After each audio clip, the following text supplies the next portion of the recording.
materia, digamos, que es por qué surgen con esos cambios de la modernidad las ciencias sociales, que es lo que se dedica ese capitulito de Wallerstein que pusimos en el programa. Bien, después vamos a hablar sobre el sistema económico un poquito más adelante.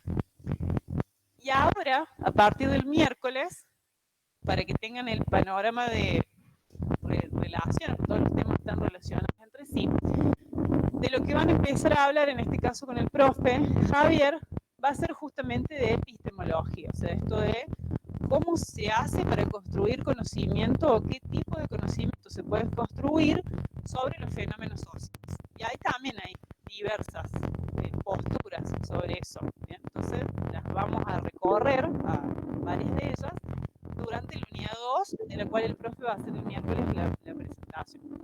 Pero ahora ya sabemos, por decir así, que se puede tener visiones, construir enfoques Profe, bien distintos entre sí, aunque hablemos sobre el mismo fenómeno social. Eso tenganlo muy en cuenta, porque es el núcleo de lo que es la epistemología, o sea, cómo entrarle, digamos, desde distintos lugares a la misma cosa y cómo el lugar desde el que uno entra a conocer algo, a construir conocimiento sobre algo, va a incidir en cómo caracterizas ese fenómeno, ¿no? De eso se trata la epistemología.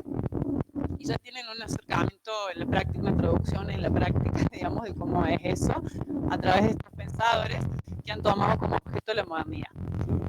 El autor que vemos hoy se llama Enrique Dussel, también es un filósofo, en este caso Wallerstein es un sociólogo. Dussel es un filósofo y además es latinoamericano, que ya había adelantado la clase pasada y también es una perspectiva que nos interesa traer. Por un lado porque estamos en Latinoamérica, digamos, y hay mucho pensamiento propio aquí sobre los distintos problemas, y por otro lado porque la modernidad, o sea, que es el objeto de estudio de toda esta gente, es un fenómeno que ha tenido distintas consecuencias y distintas características según el lugar del mundo desde donde se lo piense, ¿no? No es lo mismo pensar la Revolución Francesa, por más que se puede ver como en Wallerstein, que es un fenómeno con una onda expansiva, o sea, que termina teniendo efectos sociales en todo el mundo, y que por eso es tan importante, por eso él dice que con esa revolución comienza la humanidad, pero no es lo mismo cómo se vive, cómo se piensa desde Francia, digamos, que cómo ha afectado ese fenómeno en particular o cómo ha sido la modernidad en general en otros lugares del mundo. Sobre todo si consideramos, por un lado, a las sociedades centrales, ¿no? O los países del centro, los países de los cuales Francia es un exponente, digamos, Francia, Alemania, Wallerstein es un pensador alemán, digamos, piensa en la Revolución Francesa por la importancia que tiene para lo que él estudia, digamos, pero él también es un europeo de otro lugar, digamos, así como lo era Kant.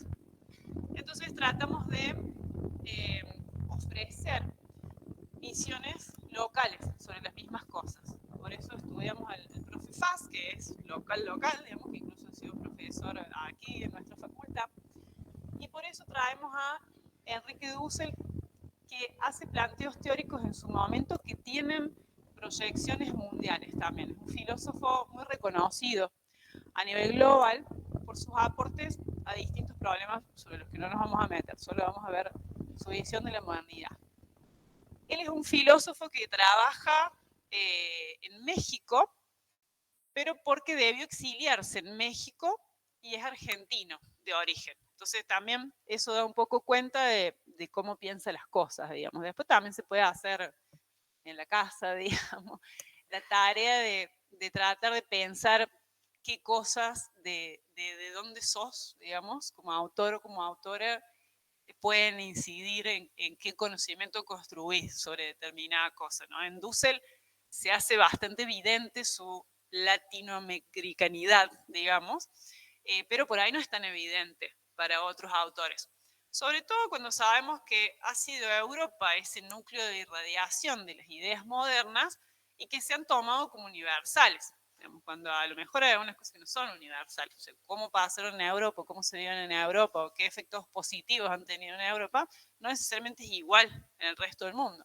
sobre todo en el mundo periférico, digamos, que ha tenido otra historia, que ha sido colonizada por Europa, que ha sido, o es, digamos, subdesarrollado económicamente o en distintos aspectos, y que también se puede pensar que con ese subdesarrollo tiene mucho que ver también qué ocurre o qué hacen las potencias económicas. No es solamente que seamos subdesarrollados, digamos, porque tenemos límites propios, porque el mundo está interrelacionado, digamos. Entonces, eso también se da, esas interrelaciones, a nivel intelectual, ¿no? De las propuestas que analizan los problemas de la sociedad, ¿no? Dussel tiene una visión crítica radical, podríamos decir, de la modernidad. O sea, es bien crítico de la modernidad, mucho más que Wallerstein.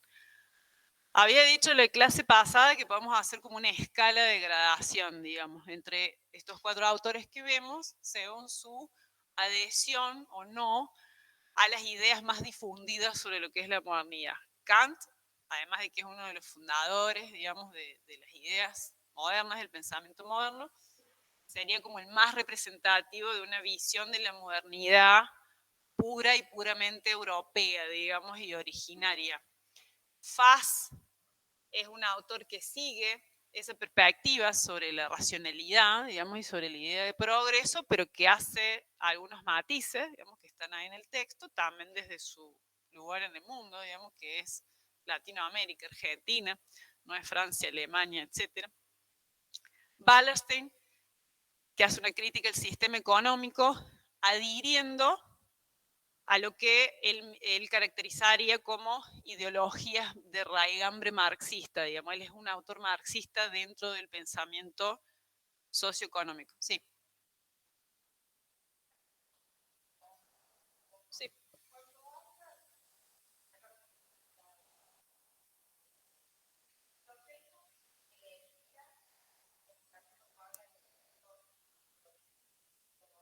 Mm. Sí, ahora voy a hacer una aclaración sobre eso, que es lo primero que tengo en la diapositiva, porque es para confundirse y además no es tan importante. Así que también voy a contarles eso, como hice con el texto de Wallerstein, en qué cosas centrarse, digamos, del autor. Pero para completar la introducción, que es importante para que se entienda de dónde sale lo que el autor piensa, porque eso después nos ayuda a acordarnos de las cosas, digamos, o a situarnos en algún lado. Dussel tiene una visión todavía más crítica que la de Wallerstein y que justamente critica el pensamiento europeo, tanto el pensamiento estándar como el pensamiento crítico, digamos, de los pensadores europeos sobre la modernidad. Ahora vamos a ver en qué aspectos específicos. Un primer punto de quiebre de su perspectiva con todas las otras es la cuestión de la periodización, que como vengo diciendo es muy importante. Cada autor fecha en un momento y en un evento distinto el inicio de la modernidad. Dussel lo que plantea básicamente es que la modernidad pasa a existir con la conquista de América. Pensemos, en 1492, es decir, estamos hablando de mucho tiempo antes, digamos, antes de Kant, ¿no? Mucho antes de la Revolución Francesa, mucho antes que todos los otros.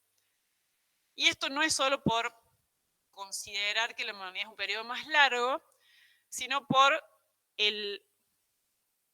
la crítica esencial, digamos, que él hace a todo el pensamiento moderno, que es que él dice, la modernidad no es un fenómeno universal, porque no existía nada universal hasta ese momento. Existían culturas, digamos, y civilizaciones que tenían lazos entre sí, pero el mundo no era mundial, ¿no? Sino que cada imperio, digamos, o cada civilización se desarrollaba dentro de sí misma con distintos lazos, digamos, comerciales o bélicos, digamos, conflictivos, ¿no? Guerras, batallas, etcétera, con otras civilizaciones de otros lugares, pero que tenían que ver con fortalecer el propio imperio. Y que además ese propio imperio, como mencionaba la compañera, el griego, por ejemplo, tenía la perspectiva, digamos, de fortalecerse a través de estas relaciones comerciales o a través de estos conflictos bélicos, de fortalecerse a sí mismo, delimitado por una frontera cultural, o sea, se diferenciaba claramente, digamos, culturalmente de los demás. Y también sus batallas, digamos, de todo tipo, tenían mucho que ver con la cultura y en particular con la religión, o sea, con aquellos rasgos religiosos de sus propias culturas. Lo que ocurre, según Dussel, con la conquista de América, es que se trataría por primera vez, según su perspectiva, de conquistar cultural y religiosamente a todo el territorio del resto del mundo. O sea, la conquista de América, como sabemos, digamos, nace del imperio español, bueno, que no era español, digamos, en ese momento, pero de ese imperio, digamos, y de esa civilización, de esa parte de Europa, porque era solo una parte de Europa, digamos, con un poder para poder llegar más lejos que el resto, digamos, esta idea del descubrimiento de las Indias, que bueno, al final no eran las Indias, digamos, donde llegaron, era acá, pero era lo mismo, o sea, era un lugar que estaba muy lejos, digamos, cruzando el mar y al que nadie, o sea, ningún occidental había llegado todavía, digamos. Con ese evento y con esa conquista en todo sentido, digamos, territorial, económica, cultural, religiosa, social, de ese territorio tan gigante con el que se encontraron los colonizadores europeos, porque América es un continente entero, o sea, no pensemos solamente en el virreinato del Río de la Plata, digamos, ¿no? Pensemos en América completa, hasta Canadá, digamos. Exacto, llegaron primero. Claro, llegaron a Centroamérica, digamos, es un proceso que se va difundiendo territorialmente, gradualmente, digamos, ¿no? Con ese evento que produce víctimas a nivel masivo, digamos, esa colonización de América, desde la perspectiva de Dussel, o sea, que arrasa con un montón de pueblos, digamos, en ese vasto territorio e impone una nueva civilización implantada, digamos, eso es lo que no usa ese término, pero es lo que él postula, digamos, que se implanta una civilización que antes no había ocurrido, no en ese grado, digamos, con esa magnitud. Eso da lugar a la modernidad. O sea, solo el hecho de que alguna de esas civilizaciones hayan logrado conquistar todo el pedazo del mundo que faltaba, digamos, civilizar, hace que sus ideas, estas ideas originarias europeas, se puedan difundir por todo el mundo, digamos, y considerarse como universales, o sea, como si el mundo siempre hubiera funcionado así antes, como si esas siempre hubieran sido las ideas, y que de algún modo se vayan acabando, digamos, esas disputas civilizacionales, porque el poder que pasa a adquirir, el poder económico y político en el mundo, digamos, que pasa a adquirir ese imperio que conquistó América, supera, por las características de América, digamos, el poder de todos los otros imperios. Entonces, es como la batalla final, por decir así, en la perspectiva de Dussel, entre esos imperios de allá, que incluyen Asia, o sea, cuando digo allá, no digo solo la Europa actual, por sobre todo el planeta. Y eso da lugar a una nueva concepción intelectual. O sea, el mundo ahí sí ya es mundial, porque todo eso que faltaba conocer y que tantos habían querido conocer y lograr conquistar, lo logra Colón, o digamos la misión española, y ahí ya es mundo. Ahí ya no queda nada más que no se conozca, digamos, y que no esté de algún modo dominado por esas civilizaciones que eran las más poderosas del momento. ¿Bien? ¿Se entiende esa idea de la mundialización? Digamos, como lo que se llamaba mundo era una cosa pequeña, o sea, acotada a un territorio que no es que era pequeño, pero que tenía límites claros, que eran los mares, digamos. Y de ahí para allá no se sabía que había, ni siquiera se había tierra, digamos, había relatos de comerciantes, aventureros, no se sabía ni cómo eran, ni si había algo, ni nada. Bueno, eso por un lado. Y por otro lado, lo que hace que Dussel pueda fechar el inicio de la modernidad en 1492, o con la conquista de América, es que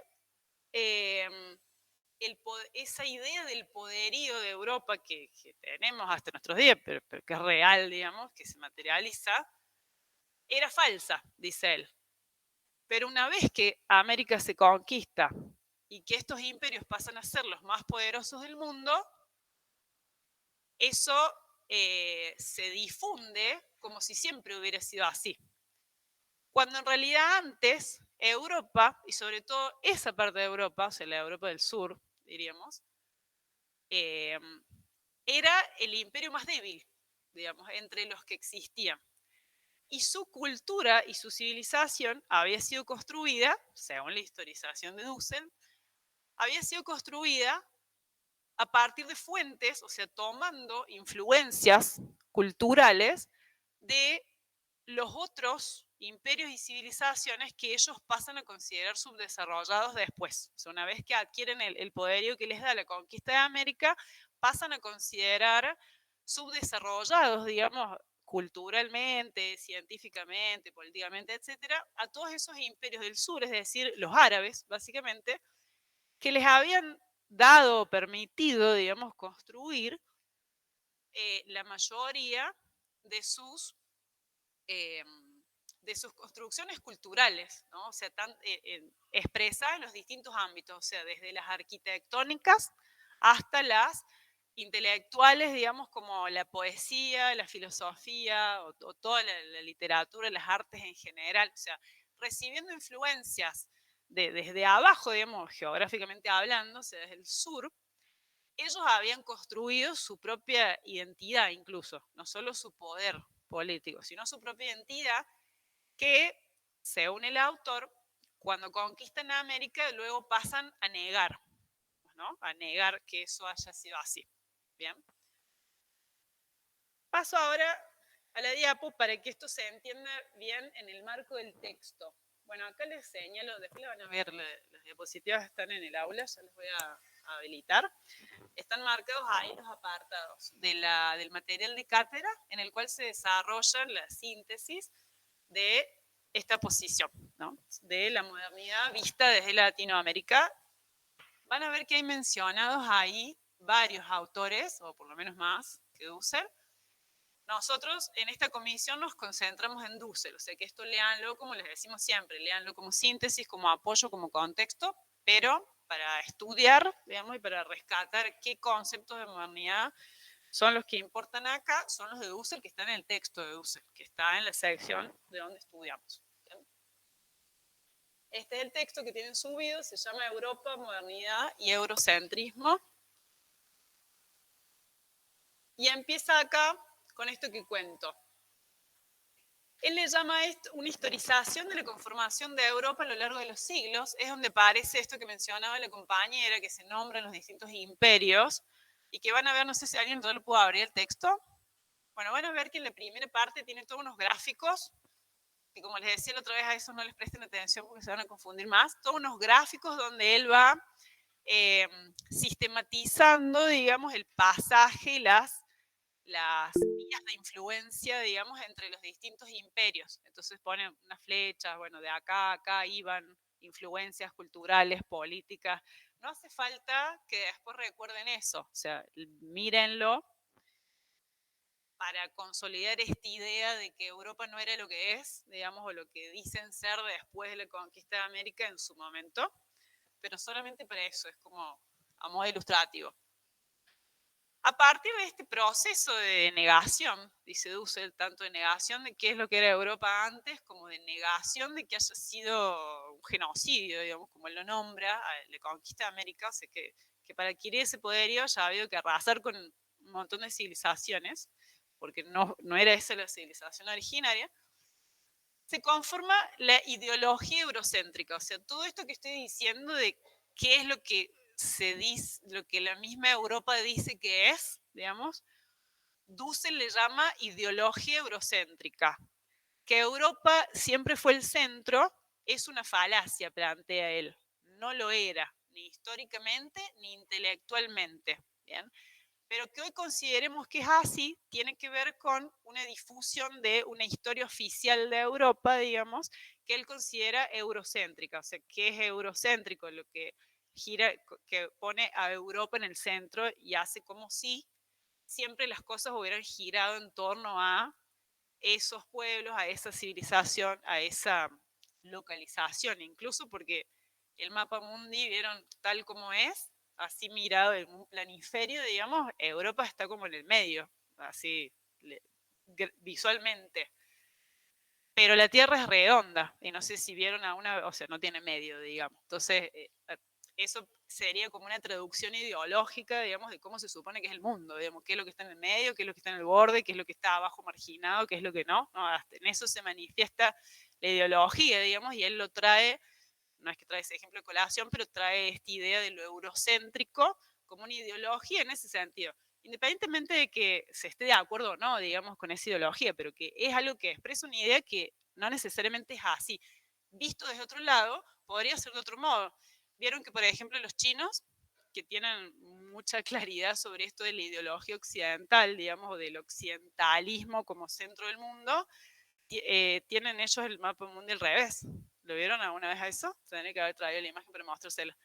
Cuando uno ve un planiferio chino, es igual, o sea, es plano, tiene todas las secciones, es igual, solamente que el medio es Asia, o sea, está como girado, digamos así, y lo que se ve en el medio son ellos, digamos. Entonces, bueno, eso también va traduciendo ideas sobre cómo el mundo está organizado, ¿no? Para cada cultura, para cada civilización o para cada perspectiva. ¿Bien? Eso es lo que él llama esta ideología eurocéntrica. Y lo que decía antes, que los contactos entre grandes culturas previas no eran mundialización. Cada imperio estaba en la suya, digamos, y tenía relaciones determinadas y acotadas. Acá, por ejemplo, muestra un esquema, cómo va pasando, digamos, de las civilizaciones fenicias, semitas, o sea, esto antes de Cristo, hasta lo que es la Europa moderna. Eso lo van a ver después en el texto. Eso es una secuencia histórica, digamos. Acá presenta una secuencia ideológica, o sea, qué es lo que Europa va diciendo, digamos, de que son las civilizaciones centrales en cada momento hasta que centrales llegan a ser ellos mismos. Pero esto para él también es una falacia, en el sentido de que en cada momento tampoco eran esas las civilizaciones centrales, eran una entre otras, como el mundo griego, el mundo romano, o sea, una entre otras, pero forma parte de la historia hacia atrás, de esa historia oficial de Europa que venimos de ahí, dicen ellos, porque siempre esas han sido las civilizaciones centrales y más poderosas. Y acá, bueno, uno que es todavía más difícil de entender porque menciona culturas o civilizaciones específicas, tiene que ver con las áreas de contacto en el momento en que se produce la conquista de América. Es como la foto de cómo estaban las civilizaciones, digamos, a lo largo y ancho del mundo, en el momento en que Europa sí pasa a ser el centro económico, digamos, y político en el mundo. Acá está lo que les decía antes, la ideología eurocéntrica explicada. Y luego acá entramos a su propuesta conceptual. O sea, todo esto es el análisis del que él parte, que es importante, además porque estos conceptos van a estar presentes en los exámenes, pues son parte central de la propuesta del autor. Profe, Sí, en el Meet, sí. ¿puedes compartir la pantalla, porfa? Ay, perdonen, chicos, no había compartido la pantalla. Discúlpenme, no me había dado cuenta. A ver. Bueno, igual cuando después la vean, ¿ahí la ven? Sí, gracias. Bien, gracias por avisar. Después van a ver que está todo lo... Solo recorrí rápido las diapos que contienen lo mismo que dije antes. Ya después lo van a ver. Bien. Él dice entonces, para sistematizar, ya entrando a su postura sobre la modernidad, que entonces, en función de todo esto, hay dos conceptos de modernidad.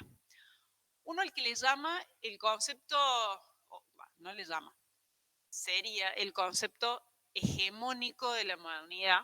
¿Qué quiere decir hegemónico? ¿Saben?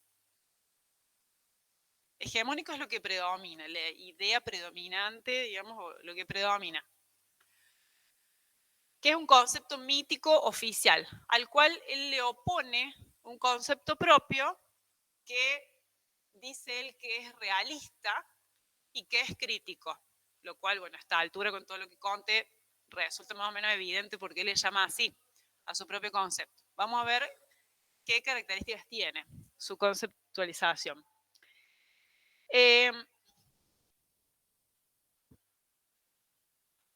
Esta idea hegemónica, mítica, eurocéntrica sobre la modernidad, ¿por qué él dice que es mítica? ¿Qué es un mito? Eso sí deben saber lo que es. ¿Qué es un mito? Una creencia, exactamente. Una creencia, o sea, algo que se cree o se considere que ha sido de tal manera, pero que es una visión particular y que no necesariamente ha sido así, sino que se ha ido instalándose los mitos, lo que tienen, ¿por qué son tan fuertes, digamos, los mitos? Es porque tienen un arraigo cultural muy fuerte y antiguo, digamos, ¿no? Se van consolidando como ideas mientras va pasando el tiempo, ¿no? Y no surge nada, digamos, que desarme ese mito, ¿no? Entonces él dice, la idea de modernidad esta que propone Europa es mítica. ¿Por qué? Por lo que dije antes, porque en realidad todo eso que dicen de qué pasaba y cómo era, no es así, según él. Es un concepto eurocéntrico, ya dije lo que es, provinciano, usa estos términos, digamos, acá están planteados en sus propios términos, los conceptos. Provinciano, ¿qué es provinciano? ¿Por qué le llamamos a lo provinciano? De un lugar, o sea, lo que es particular de un lugar, digamos. Y que en general si decimos de alguien que es provinciano, tiene una connotación negativa o peyorativa también el término. Él lo hace así propositadamente. O sea, es bueno no usar ese término respecto a otras personas porque tienen efectivamente una connotación negativa. Cuando se dice de alguien que es provinciano, se está diciendo que es alguien que siempre estuvo en sus pagos, que no sabe nada de lo que pasa afuera, que solo se remite a lo que pasa en su propio pueblo, que no conoce mundo, digamos, y que todo lo que piensa lo piensa proyectando, digamos, lo que ocurre en su lugar, ¿no? Bueno, él dice que Europa y los europeos han hecho esto con su propia cultura, que es provinciana, como decía, un imperio entre otros, digamos, y que en realidad todas esas ideas que plantean que son universales y que en todos lados siempre es igual, la racionalidad es la misma, en todos lados los procesos históricos son los mismos, es como ellos se proyectan a sí mismos, digamos, hacia el mundo. Y regional tiene que ver con lo mismo, un poquito ampliado, o sea, porque son como después el mundo moderno va occidental, va tomando otra organización política, o sea, esos imperios después se van transformando en regiones políticas hasta llegar a lo que es Europa hoy, que a su vez está dividida en países y que a su vez involucra a distintas naciones, o sea, como decía la clase pasada, pueblos culturales, digamos, ¿no? Distintas etnias que vienen de distintos lados, algunas de raigambre vikinga, otras más relacionadas al mundo árabe, también de acuerdo a qué parte del continente están y con qué otras culturas se han relacionado. Pero esa misma idea de que se proyecta lo propio hacia otro lugar, como si en todos lados fuera igual. Bueno, según ese concepto hegemónico de la modernidad, dice Dussel, la modernidad es una emancipación. ¿Qué es emanciparse? Independizarse, liberarse, exactamente, y decidir por vos mismo. Cuando Europa lleva su cultura a otros territorios, según ellos mismos, están emancipando ese territorio, culturalmente, políticamente, económicamente. O sea, le están dando a ese territorio atrasado, digamos, culturalmente, la posibilidad de desarrollarse. Le están proponiendo, como dice ahí, una salida de la inmadurez premoderna. O sea, estos pueblos que antes alimentaban su cultura, ahora para ellos pasan a ser premodernos, atrasados, ¿ven? Subdesarrollados. Gracias a un esfuerzo de la razón. O sea, todos esos pueblos los consideran irracionales, ¿no? Porque no son modernos, o sea, no tienen a la razón y el progreso como eje intelectual en su cultura, sino otras cosas que le pueden llamar magia o lo que sea, digamos, pensamiento mágico o lo que fuere, pensemos en la relación entre esta cultura occidental y los pueblos originarios que estaban presentes en el territorio, digamos, en toda América cuando llegaron. A eso se refiere, a esa diferencia y cómo el poderoso ve al otro. O sea, no importa, pueden ser los pueblos de acá o los pueblos árabes o cualquier otro, digamos, pero cómo ellos pasan a ver a los demás pueblos. Había imperios que estaban mucho más desarrollados que ellos, digamos, en su momento, y sin embargo los veían igual, porque eran diferentes y porque ellos se posicionaban desde esta visión eurocéntrica con esta supremacía, digamos, en los distintos planos. Este proceso entonces de racionalidad se cumpliría en Europa, digamos, como ya hemos visto, que es lo que propone Kant, etc. Y se trata de llevar eso al resto del mundo. ¿Bien? ¿Cuáles son acontecimientos históricos que para Dussel ayuda, o sea, colaboran fuertemente que se vaya implantando en la propia Europa esta idea de la modernidad y que a la vez esta idea de que es necesario llevar eso al resto de los pueblos, digamos? La reforma protestante, por un lado, no sé si lo vieron con el profe o si se acuerdan por ahí del secundario, pero la reforma protestante tiene que ver muy así reduccionistamente con un proceso por el cual se pone en cuestión el poderío de la Iglesia Católica, tanto el poderío religioso como el poderío político, digamos, que tenían en su momento, y las religiones protestantes que surgen, que también son cristianas, tienen como la mayoría de ellas, digamos, como un valor central el mundo de la producción, la generación de riqueza, mejor dicho. Puede ser a través de producción o a través de otra cosa, pero la generación de riqueza, digamos, que la religión católica no sostiene como un valor, independientemente de lo que haga la institución, ¿no? Pero que no se sostiene como un valor, digamos, se valora la austeridad, se le da un valor moral, digamos, a la pobreza, una cantidad de valores, digamos, que están asociados a esa religión, que en el caso del protestantismo no son iguales, digamos. Entonces, eso va junto, según lo analizan la mayoría, no solamente Dussel, va junto con el desarrollo del sistema capitalista, esta idea de generar riqueza y de que eso no viene por la herencia, o sea, no es que si naciste rey solamente vas a ser rico, o si naciste señor feudal, ¿no? Sino que con el arraigo en los estratos burgueses, de producción, empresarios de la época y demás. Con la Ilustración, Kant, esto ya lo vieron, y con la Revolución Francesa, Wallerstein, esto ya vimos lo que es. ¿Bien? Esa idea de la modernidad, para Dussel, resumiendo, tiene esas dos características. Es mítica y es eurocéntrica. ¿Bien? ¿Qué dice acerca de su postura sobre la modernidad? ¿Cómo plantea que deberíamos pensar en realidad la modernidad? O sea, si todo eso es criticable, ¿cómo deberíamos pensarlo? La modernidad real comienza cuando el mundo moderno se transforma en centro de la historia mundial, que es esto que expliqué antes, pero no siempre fue así.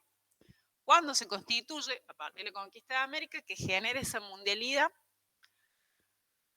y a partir de ahí lo moderno empieza a asociarse con estos valores que decía, que son tanto económicos como, por ejemplo, la noción de propiedad privada, digamos, que no existía antes, surge con la modernidad, más las libertades civiles, de que nuevos estratos de la sociedad adquieran ciudadanía, son todas ideas que van juntas, que hacen a esta emancipación, digamos, de las monarquías y las oligarquías locales,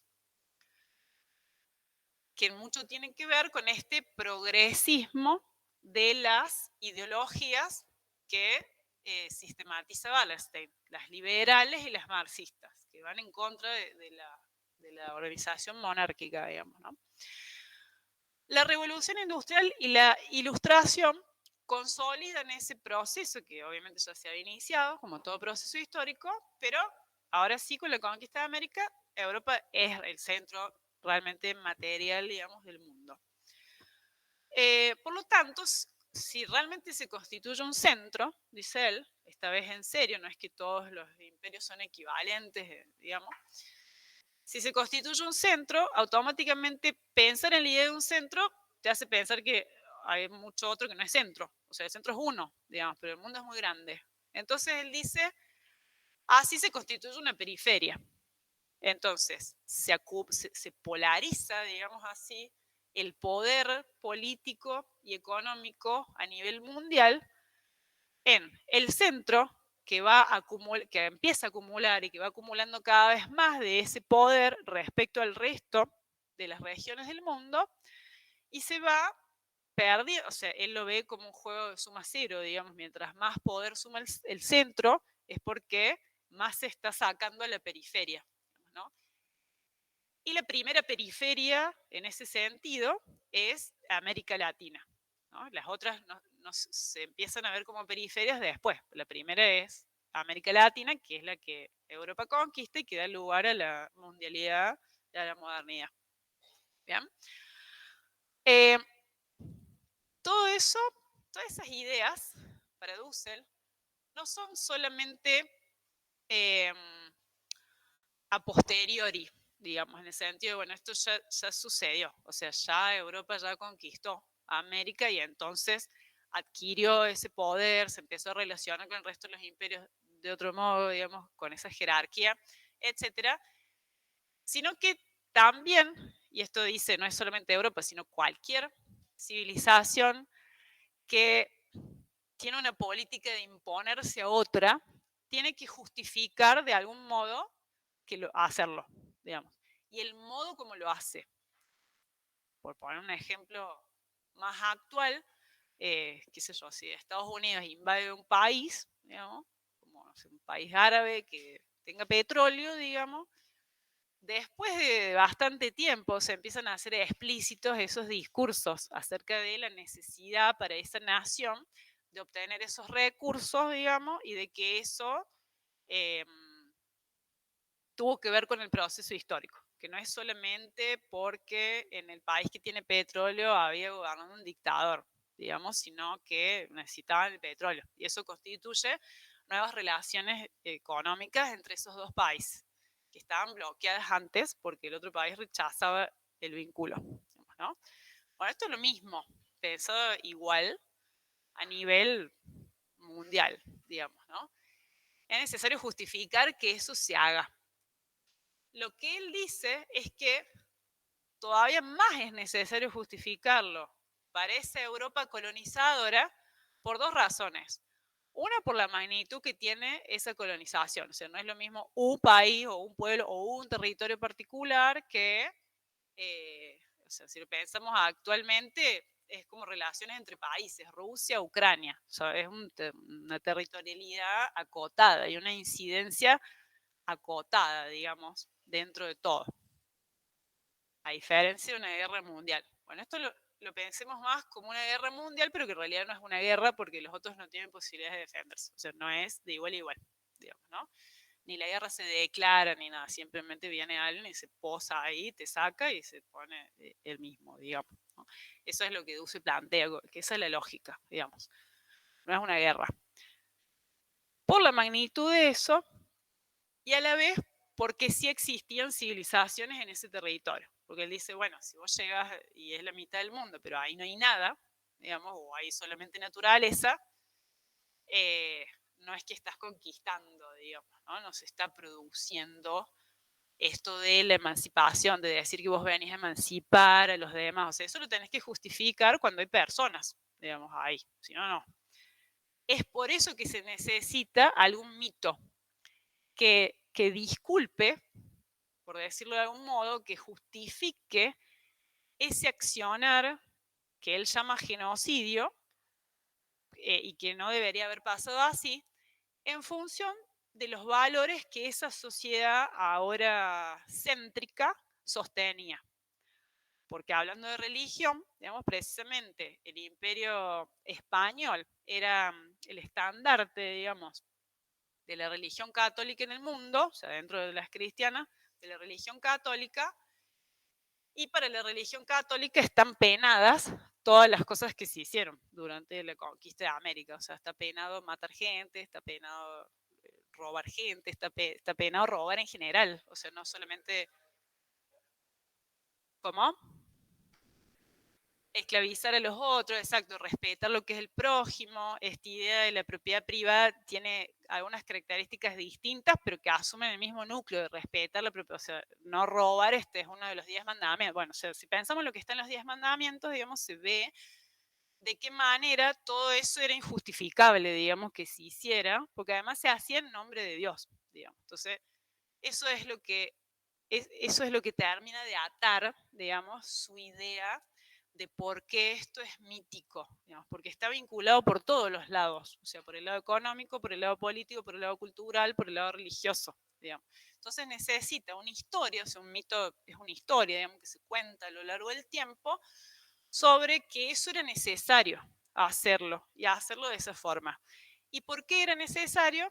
Porque aquellas personas que se encontraban en este territorio en realidad no eran personas, digamos. Por eso era posible esclavizarlas, digamos. Se consideraba que no tenían alma. Lo mismo pasa en los casos de las colonias africanas, digamos, respecto a las razas negras. O sea, todas las etnias que no son las occidentales blancas, no necesariamente arias, porque esas están más al norte, digamos, pero occidentales, blancas, católicas, bueno, con todas esas características, por sobre las otras que son culturas inferiores, digamos. Entonces hay que salvar a esa gente que no tiene alma. En realidad ellos dicen, bueno, son víctimas de su propia situación, en su discurso, digamos.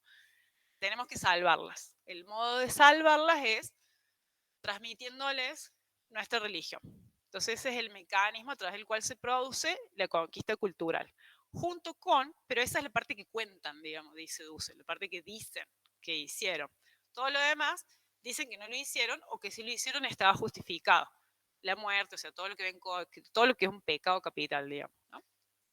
Esa es la construcción del mito y así se conforma el centro y la periferia. En resumen, entonces, este concepto propio de Dussel, además de realista y mundial, también es para él emancipador. O sea, en esto de que emanciparse es liberarse de algo que te está oprimiendo, digamos, que pueden ser tus padres, un político, o sea, cualquier cosa, pero sí de independizarte de lo que no te deja desarrollarte, digamos, que no te deja ser. Eso es la emancipación. Él dice, bueno, lo que sí va a ser realmente emancipador para esta periferia latinoamericana que sufrió y que todavía sufre las consecuencias de ese proceso, siempre según su perspectiva, lo que va a ser emancipador es desmitificar esa historia oficial. Entonces, mi concepto, dice él, de modernidad, que asume todas estas cosas, o sea, que todas estas cosas pasaron, que tenían ese nombre, que se hicieron de esa forma, que tenían esos objetivos, asumir eso es emancipador para los pueblos que han sido dominados por esa cultura eurocéntrica. Y dominadas en todo sentido, porque es muy importante para él que estas consideraciones sobre qué somos y por qué somos como somos y cómo es Europa y cómo son, y esta idea de estar siempre mirando lo que es superior, o sea, él finalmente termina planteando eso, o sea, la consecuencia cultural, por más que quizás no haya tantas consecuencias económicas, políticas, bueno, ya está, ya nos conquistan, o sea, no es que nos están haciendo guerras todo el tiempo ni nada por el estilo, pero que sigue habiendo, digamos, una dominación cultural que pasa por ese lado, por seguir viéndolos a ellos como superiores. Eso es lo que dice Dussel. Entonces, en ese sentido es emancipador su propuesta. De ese modo analiza cuál es la verdadera racionalidad o la verdadera irracionalidad, digamos, en la modernidad. Él dice, finalmente, si toda esta gente, para imponer estas ideas y hacerse más poderosos, digamos, que sería como un pensamiento instrumental, o sea, no les cree cuando dicen que es para alimentar la religión, consideran que es para enriquecerse, digamos, generar más poder para su propio imperio. Bueno, finalmente lo racional que ellos dicen, que sería esa racionalidad moderna de la que habla Kant, es lo que termina siendo irracional. O sea, es lo que termina apelando a las emociones, la violencia, o sea, todo lo contrario de la civilización. Civilizar se supone que es apaciguar un territorio, o sea, contener los impulsos naturales, digamos, de la humanidad hacia la destrucción. digamos, que conviven, digamos, impulsos positivos con impulsos negativos. Bueno, civilizar significa contener esos impulsos negativos de alguna forma, digamos. Puede ser a través de la producción, a través de la política, puede ser con cierta libertad, sin nada de libertad, bueno, como sea, digamos, pero eso es civilizar. Pone entonces la irracionalidad de aquel lado, de aquellos que dicen que son los racionales, los que llevan la racionalidad a través del mundo. Y así entonces generan víctimas, tanto en su momento, o sea, víctimas materiales, digamos, de la colonización, como víctimas a lo largo del tiempo, porque él dice que América Latina, y que por ahí en Argentina no lo vemos tanto, sino que él también, no sé si las menciona en este texto o en algunos otros, pero también hace referencia a cuánto queda todavía de ese núcleo, digamos, españolista, por decir así, como resabios culturales, digamos, de esa imposición moderna. Por ahí en Argentina no lo vemos tanto. También acá han calado más, digamos, ideologías progresistas, digamos, en este sentido moderno, más que en otros países. También ha sido en distintos momentos, y todavía lo es, digamos, un país más fuerte económicamente, digamos, que otros, de no sé, América Central, digamos, del mismo Cono Sur, pero un poco más al norte del Cono Sur. Siempre ha sido un poco diferente, digamos, Argentina en todo sentido, que es como un poco menos representativa, digamos, de esa América Latina hispánica, que él dice que todavía vive eso mucho, digamos, en muchas sociedades.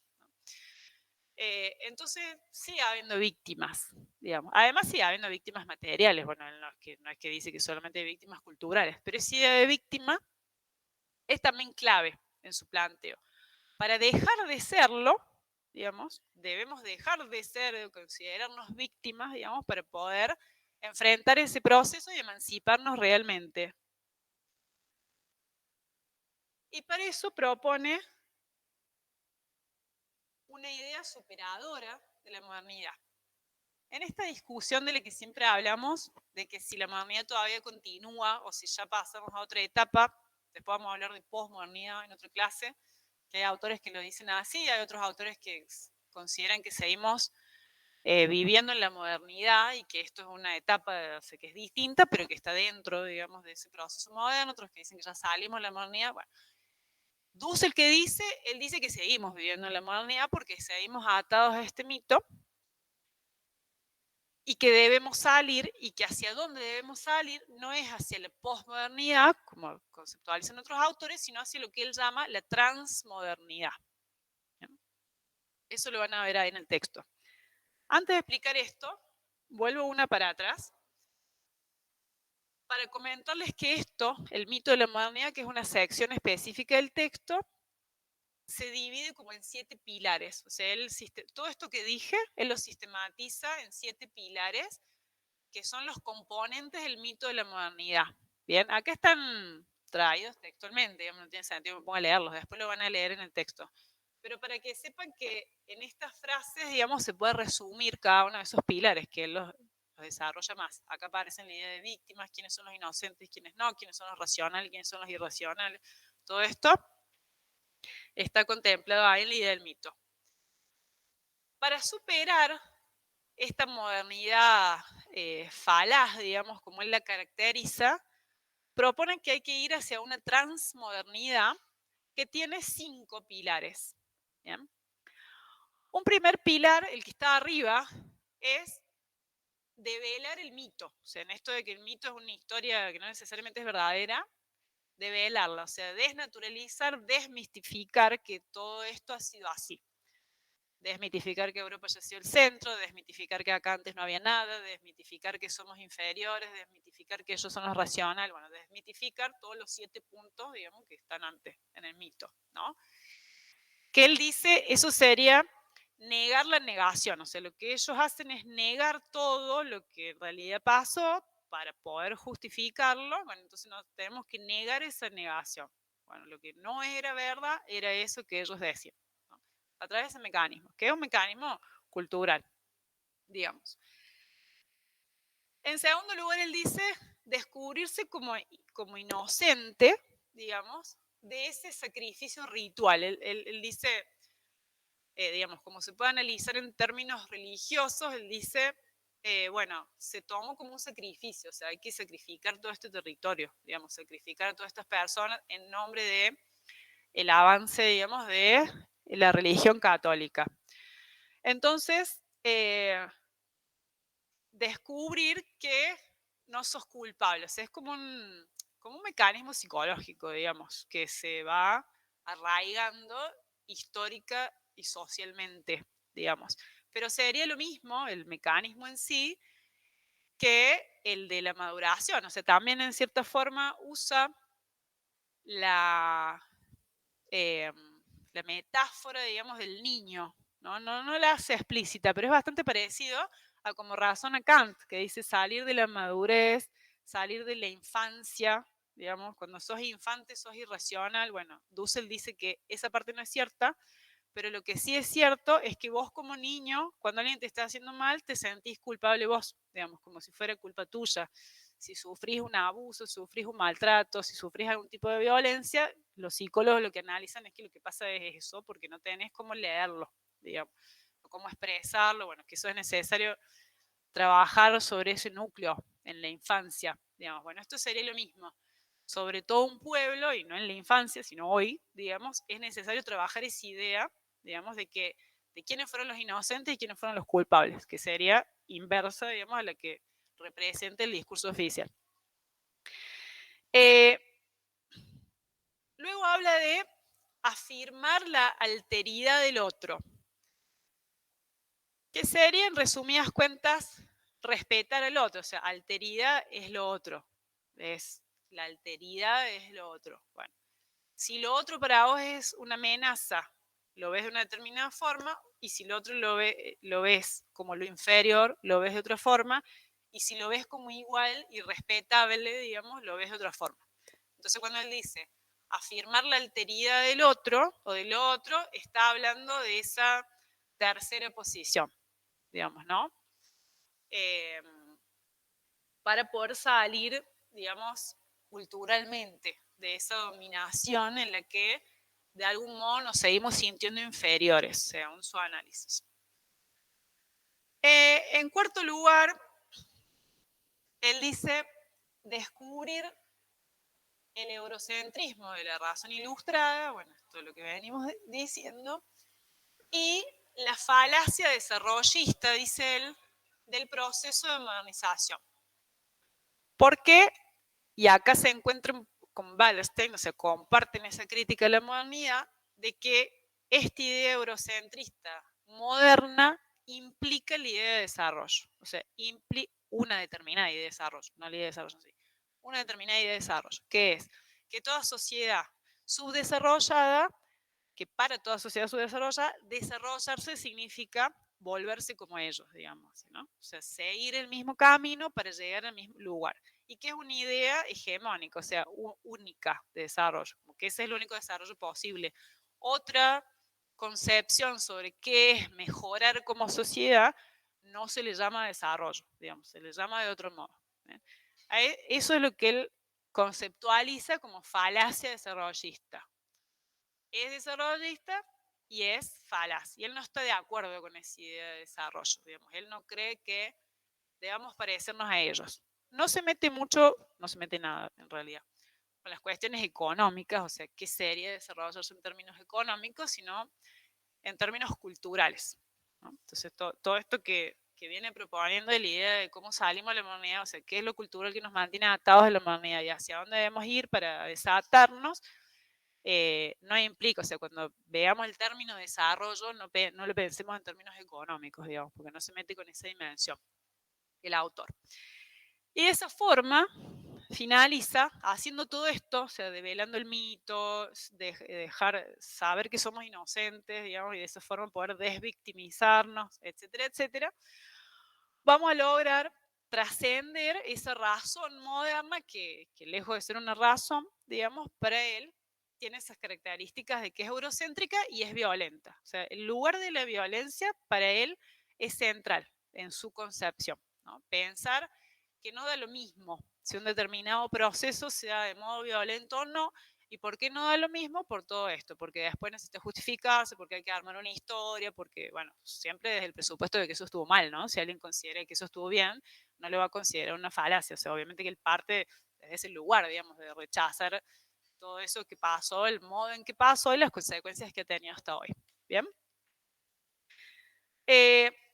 Bueno, y acá hay algunas características que son sencillas, digamos, no usa conceptos particulares para desarrollar esto, que es eh, qué características pasaría a tener, digamos, este proceso de emancipación de la racionalidad moderna.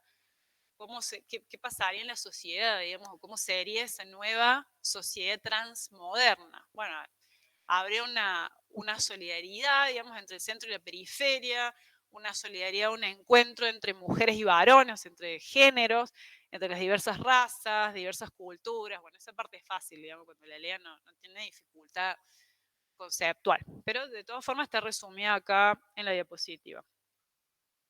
Y con esto termina el autor con su propuesta. ¿Se entendió?